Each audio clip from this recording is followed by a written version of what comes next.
Bonjour à tous et à toutes. Hier c'était Noël, aujourd'hui c'est la Sainte Famille, Jésus, Marie et Joseph. Nous sommes en Luc chapitre 2, versets 41 à 52. C'est parti pour la halte spirituelle pour la journée. Installez-vous bien.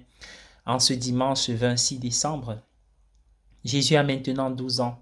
Oh, au seuil de l'âge adulte, il y a déjà un indice de ce qui va arriver. Il doit être, comme il le dit, dans la maison de son Père.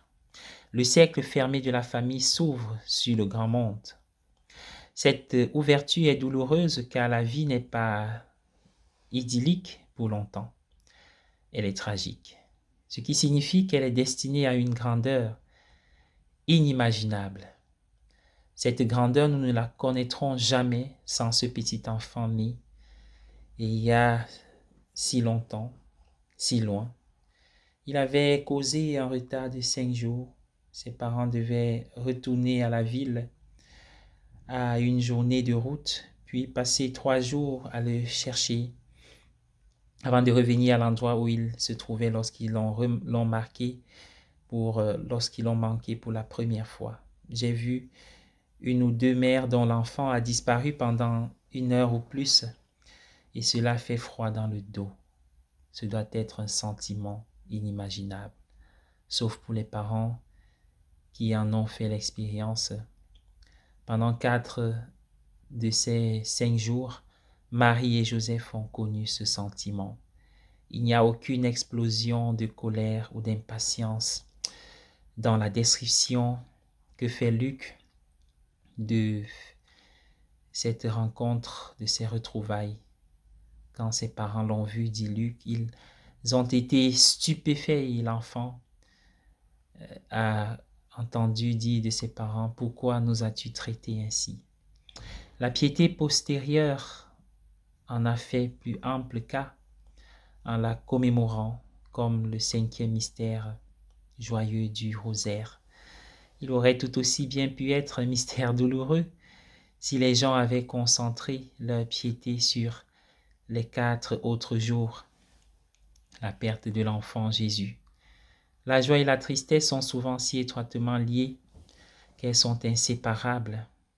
Cela doit être particulièrement vrai pour les parents. Pourquoi maintenons-nous les mystères joyeux, douloureux et glorieux, lumineux si séparés, allant même jusqu'à les consigner dans le rosaire à des jours différents de la semaine? Travail à faire, voir combien de mystères pourraient entrer dans plus d'une catégorie. Comment Jésus a-t-il pu se perdre dans le temple s'il était fils unique? Le fait est qu'il faisait partie d'une famille orientale qui compte généralement une centaine de personnes. Oncles, tantes, cousins innombrables, leurs femmes, leurs enfants, leurs belles-mères, une tribu. Mais nous faisons des statues de la Sainte Famille à l'air si solitaire. Seulement 3 personnes, une famille nucléaire. La métaphore est d'une précision effrayante. Nous réduisons la famille élargie à un petit groupe de 3 personnes, comme les scientifiques voient les objets solides comme des atomes. Le mot atome signifie indivisible, mais c'est devenu un défi. Comment le diviser? Cela a été fait, comme nous le savons, en libérant de l'énergie nucléaire que personne ne sait maîtriser au final. Ces déchets seront encore mortels dans des dizaines de milliers d'années. Nous faisons la même chose avec la société en la divisant en petites familles nucléaires que l'on disait indissolubles.